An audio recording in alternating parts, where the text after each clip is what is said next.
So with all the talk that's been going on about replacing the Affordable Care Act, we are now beginning to see what we've been suspicious of this whole time, and that is that Republicans have no replacement for Obamacare, and they never have even tried.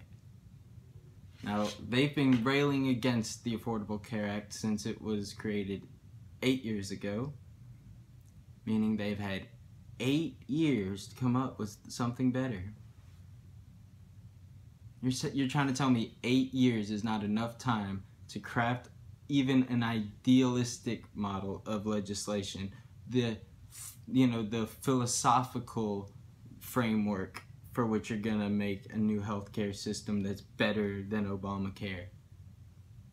But no, of course not. It's all just to please their corporate donors, to keep those campaign contributions coming, to keep that money from lobbyists coming in. And it's just a vicious cycle. So the Hill reports here, a day after House conservatives planned a leaked GOP draft of Obamacare replacement plan, a top Republican leader on Tuesday described the proposed legislation as, quote, no longer even a viable draft that we're working off of.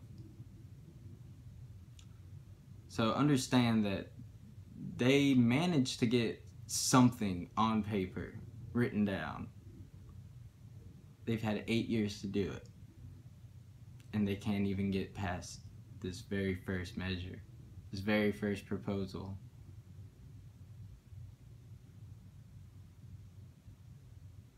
And the reasoning that it's not going to be passed, well, it goes on.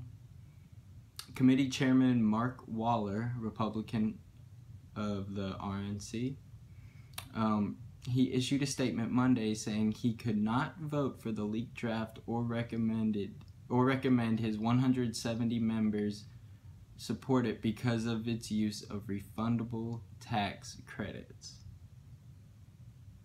So he wants to halt this plan because people will get refundable tax credits for health care. Tell me again how that's small government, how that's fiscally conservative, how that's allowing the middle class to grow. It's not. It's just silly. I mean, it's not even a debate at this point. We know the facts. Look at it. Look at healthcare before Obama. Look at healthcare after Obama. Yes, there's millions of problems with the Affordable Care Act, and it was not all Obama's fault, and I'm not here trying to protect the guy.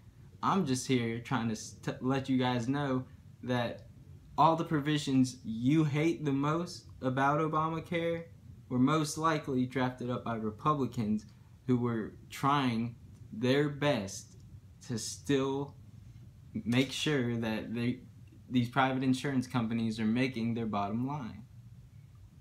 I mean, why do you think we had the mandate where you can't opt out of health insurance? It's so you have to buy private health insurance. So how is this hurting insurance companies in the first place? It's not. It's giving them a big welfare check, essentially, from the people. And it has saved millions of lives. There's plenty of town halls you can go and look at where even Republican constituents will stand up and say, you know, if it wasn't for Obama and the Affordable Care Act, I would not be here today.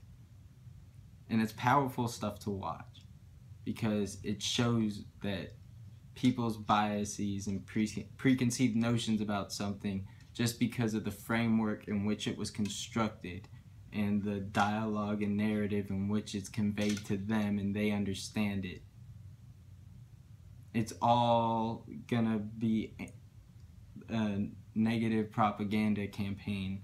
If you're only watching Fox News, you're never gonna hear a liberal or progressive idea.